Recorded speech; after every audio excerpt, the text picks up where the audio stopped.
Welcome to Pioneer Perspective, where we give you insight on what's happening on the Vol State campus. I'm Kierstyn Smith.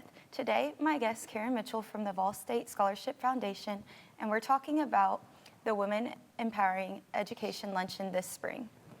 What does this event entail? Well, this event raises funds for scholarships. So I'm going to kind of back up for just a minute and say that we have a separate 501c3 nonprofit foundation called the Volunteer State College Foundation, and our mission is just to raise money for scholarships or other projects of Volunteer State Community College. And so this luncheon is helping us to raise money for scholarships. Who exactly will these scholarships benefit? Students, and really any student who qualifies. So there is a little bit of a misconception right now with Tennessee Promise and Tennessee Reconnect. People have a tendency to think, oh, well, nobody needs any scholarship dollars, right? They're covered with Tennessee Promise and Tennessee Reconnect. Well, that's not entirely true. There's, for example, our average age student here at Vol State is about 22. It fluctuates from 22 to 23. Tennessee Promise is for age up to 18. If you don't go straight into college, then you miss out on that. Tennessee Reconnect just dropped their age and they are now at age 23.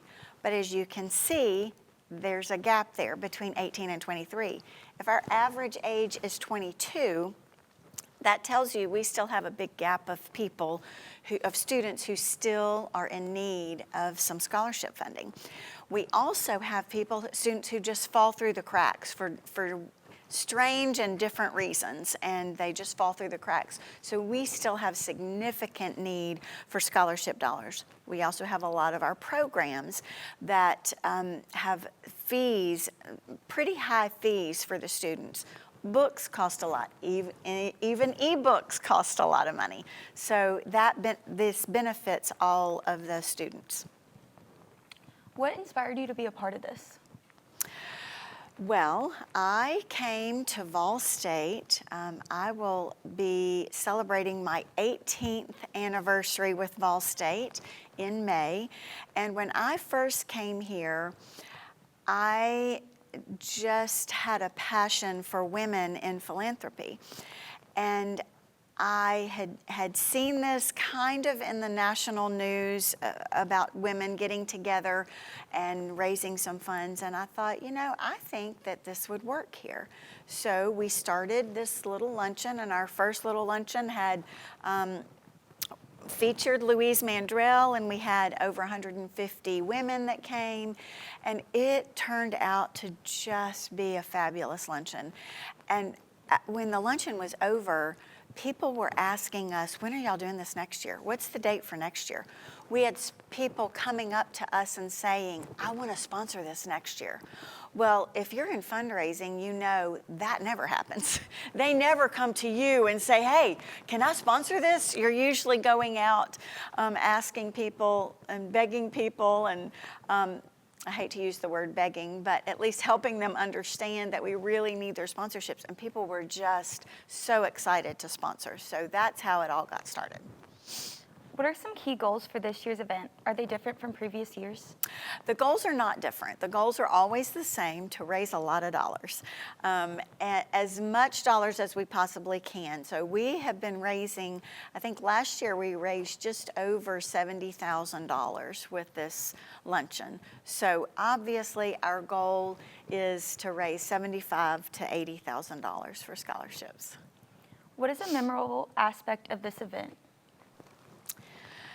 I think it's different for different people. And so when we first started this event, one of the things that we wanted this event to be was not only a fundraiser, but we wanted women to just have a place where they could come and just relax and enjoy themselves on top of helping and supporting other students. And so we kind of created a model where we have a comedian or someone really fun who is a speaker. And I think that's one reason that people love it so very much, is because it's just a fun event. But interestingly enough, the comedian and the speaker is not always the best draw. The best draw, almost always, is our student testimonials. We either have someone in person or we have a video produced by Volunteer State Community College of students who give testimony about how the scholarship has changed their life and how they just simply couldn't make it without the scholarship. Is there anything particular that you're excited to showcase at this year's event? Yes, this year, this is actually the second year in a row that I don't know that I would showcase this, but I'll talk more about that in a minute. But obviously you can't leave. We have 3 title sponsors this year. And it's exciting because we started out with 1. And so it's very exciting that we've grown to 3 title sponsors. And the first one, who's been with us probably from the very beginning, used to be called Sumner Regional Medical Center. Now they're High Point Health with Ascension St. Thomas. That's a mouthful, but they have sponsored us for many years. We have Meta that has joined our sponsorship, formerly known as Facebook. And then we have a company called NASTC, N-A-S-T-C, National Association of Small Trucking Companies. And so those are our 3 title sponsors. So we're very excited that we've got 3 title sponsors this year.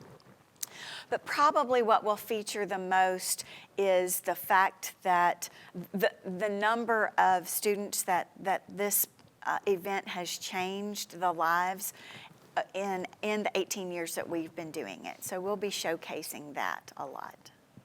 What advice would you give to women who would like to be included? Come on. You can register online. You can email anybody in the foundation. You can email foundation@volstate.edu, and anyone would be happy to get back with you and let you know how to be involved. This event's a little bit different, where we don't actually have a ticket price.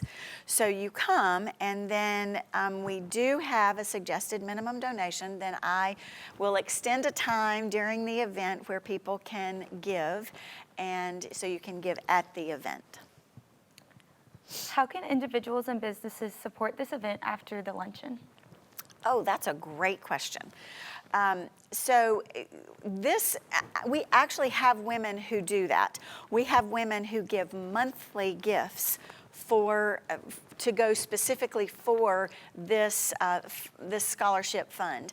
And then we also have other people that give quarterly, or that will just randomly call up and say, you know what, I wasn't able to give that day, but I really want to give today. And so it's ongoing. It's a scholarship fund called Women Empowering Education Fund, Scholarship Fund, and so you can give to that fund all year long. So it doesn't matter. It doesn't have to be at this event. It can be all year.